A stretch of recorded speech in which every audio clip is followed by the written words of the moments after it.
Sejumlah asosiasi dagang negara-negara Arab memboikot produk negara asal Prancis. Hal ini dilakukan menyusul pernyataan Presiden Prancis Emmanuel Macron yang dinilai menghina umat Islam terkait kasus kartun Nabi Muhammad di Prancis. Presiden Prancis menyatakan tidak akan mencegah penerbitan kartun Nabi Muhammad dengan alasan kebebasan berekspresi. Ya, ia juga akan bertindak keras terhadap Islam radikal dan menyebut Islam dalam krisis. Sejumlah warga di negara Muslim pun merespons sikap Presiden Prancis dengan cara menghimbau warga untuk tidak menjual ataupun membeli produk Prancis. Apakah warga Indonesia juga perlu memboikot produk Prancis? Untuk membahasnya telah bergabung bersama kami sejumlah narasumber. Ada anggota legislatif dari fraksi Gerindra, Bang Fadlizon, kemudian ada pakar hukum internasional, Prof. Hikmahanto Juwana, dan juga ada Wakil Sekjen MUI, Kiai Haji Zaitun Rasmin. Assalamualaikum Bapak-Bapak, selamat sore. Waalaikumsalam. Selamat sore. Baik. Pertama saya ke Bang Fadli terlebih dahulu. Bang Fadli, sebagai wakil rakyat, Anda menilai apakah perlu Indonesia, masyarakat Indonesia juga melakukan boikot terhadap produk-produk Perancis? Kalau menurut saya perlu ya, karena kita melihat bahwa apa yang dilakukan oleh Prancis ya, terutama atas instigasi dari Presiden Macron, itu jelas sekali telah melukai banyak umat Islam di Indonesia dan di seluruh dunia sebenarnya. Dan juga sikap diskriminasi rasialis dan bahkan Islamofobia yang ditunjukkan oleh Macron itu membuat saya kira gejolak yang sebetulnya tidak perlu. Dan ini hanya terjadi kepada Islam ya.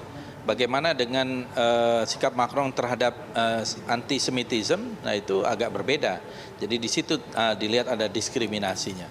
Jadi sikap rasis ini dan sikap Islamofobia ini sangat berbahaya saya kira, dan harusnya tidak boleh di trade off dengan soal kebebasan pers, kebebasan berekspresi.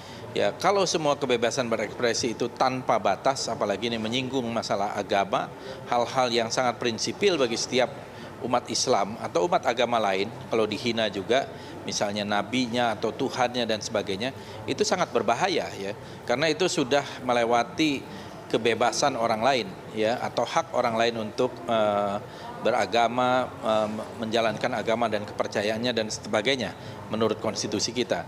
Jadi menurut saya sebaiknya, dan saya ikut menganjurkan, mari kita boikot saja produk-produk Prancis ini sampai Presiden Macron itu paham betul bahwa apa yang dia lakukan itu salah dan dia meminta maaf kepada umat Islam, karena yang ditujukan itu adalah Islam ya, dan Indonesia adalah negara Islam terbesar di dunia umat Islamnya. Saya kira waktu kemarin saya tweet ya tentang seruan juga untuk ikut mogok membeli produk-produk dari Prancis ini, sambutannya luar biasa. Dan begitu juga di konstituen saya, dan saya kira banyak umat Islam di Indonesia. Nah, tinggal harus diseleksi mana yang merupakan produk-produk dari Prancis tersebut. Ini sebagai satu tanda protes terhadap sikap yang menurut saya Islamofobia dan berbahaya terhadap demokrasi. Oke, lalu bagaimana pandangan dari Majelis Ulama Indonesia, Kiai Zaitun Rasmin, melihatnya bagaimana? Apakah memang perlu boikot produk Perancis karena sudah menyinggung hati umat Islam di dunia? Ya, Assalamualaikum warahmatullahi wabarakatuh. Alhamdulillah wassalatu wassalamu ala rasulillah ba'd. Sesungguhnya bagi kaum muslimin, ini adalah yang terpenting, bagaimana benar-benar menunjukkan kecintaan pada Rasulullah SAW. Dan salah satu ekspresinya adalah pembelaan pada beliau SAW ketika dilecehkan, ketika dinistakan, ya. Dan ketika umat Islam tidak mempunyai jalan untuk membela Nabi SAW yang dilecehkan, apalagi didukung oleh negara dengan pidato presidennya sendiri, ya, Presiden Prancis, maka memboikot itu adalah salah satu hal yang bisa dilakukan oleh kaum muslimin. Ya, makanya banyak ormas Islam di Indonesia telah menyatakan itu, menyampaikan pemboikotan terhadap produk-produk dari negara Prancis, ya.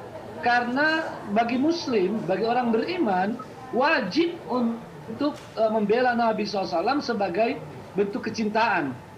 Dan mudah-mudahan ini bisa memberikan efek jera kepada Prancis ya, dan juga negara-negara lain atau pihak-pihak lain yang tidak henti-hentinya melakukan pelecehan, penistaan pada Nabi SAW dan kadang-kadang pada Al-Quran ya, dan berbagai syiar-syiar Islam.